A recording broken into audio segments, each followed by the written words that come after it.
কে কি বললো তাতে আমার কাজ কিচ্ছু যায় আসে না। নিজের জীবন নিজেকে বাঁচতে হবে। অনেক করেছি, কিন্তু এ সমাজ, এ ফ্যামিলি আমার বলে কিছুই থাকে না। নিজেকেই নিজেকে চিনতে হবে, নিজেকে নিজের মতন বাঁচতে হবে। দুনিয়ায় কেউ নেই, একটা হিজড়ের এই দুনিয়ায় কেউ হতে পারে না। নিজেকে বাঁচতে হবে নিজের জন্য। অনেক কষ্ট জীবনে, কাকে বলবো বুঝতে পারি না। মা নেই, বাবা নেই, দাদা নেই, কেউ নেই, কেউ কোথাও থেকেও নেই।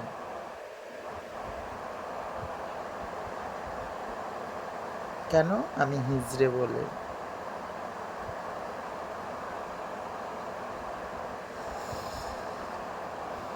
ভালো থেকো সবাই, সুস্থ থেকো।